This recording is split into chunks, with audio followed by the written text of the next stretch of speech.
இந்த யோபு என்ற பக்தனுடைய வாழ்க்கையில நிறைய இழப்புகள், எல்லாத்தையும் இழந்துட்ட, சொத்துக்களை இழந்து, குடும்பத்தை இழந்து, அதனால் அவமானங்கள், நிந்தைகள், பாடுகள், மிகுந்த ஒரு வேதனை, சரீரத்தில் வியாதி, சுகத்தை இழந்து அப்படிப்பட்ட நெருக்கத்தில் இருக்கும் பொழுது அவருக்கு ஒரு காரிய ஞாபகத்தில் வந்தது.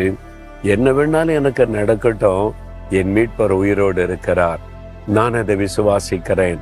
அதனால் அவருக்குள் ஒரு பெரிய சந்தோஷம். நான் அவரை ஒரு நாள் பார்ப்பேன், அதனால நான் கலங்க மாட்டேன், சோர்ந்து போயிட மாட்டேன். விசுவாசத்தோடு அவர் அறிக்கை செய்ததுனால அவருடைய வாழ்க்கையின் கடைசி பகுதியை பார்த்தீங்கன்னா, இழந்து போன எல்லாவற்றையும் திரும்ப பெற்றுக்கொண்டார். அவருடைய துக்க நாட்கள் முடிவடைந்தது. இழந்து போன சரீர சுகத்தை பெற்றுக்கொண்டார், இழந்து போன சொத்துக்களை பெற்றுக்கொண்டார், இழந்து போன பிள்ளைகளை பெற்றுக்கொண்டார். எல்லாத்தையும் திரும்ப பெற்று முன்பு இருந்ததை விட மேன்மையான ஆசீர்வாதத்தோடு வாழ்ந்தார் என்று சரித்திரம் சொல்லுகிறது.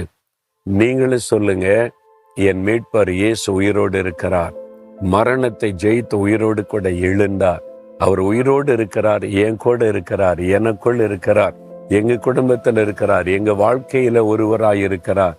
அவர் உயிரோடு எங்க கூட இருக்கிறதுனால ஆண்டவர் எல்லா விதத்திலும் எங்களை ஆசீர்வதிப்பார். எங்க துக்க நாட்களுக்கு முடிவை உண்டாக்குவார். எங்களுடைய துக்கம் சந்தோஷமாய் மாறும், தடைகள் விலகும், இழந்ததை திரும்ப வரும், மதிப்பு மரியாதை திரும்பவும் வரும்.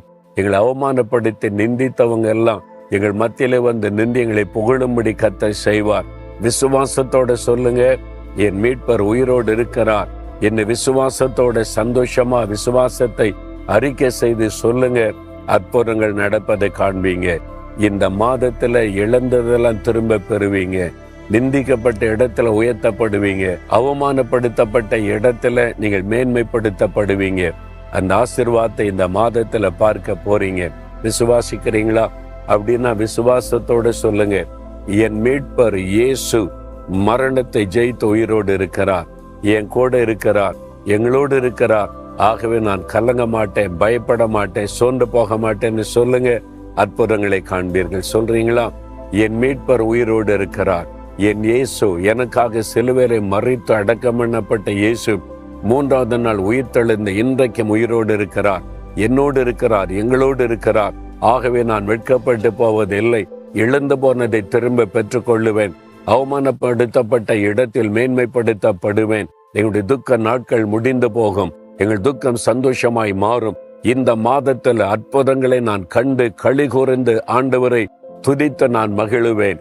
என் மீட்பர் உயிரோடு இருக்கிறார். ஆமேன், ஆமேன்.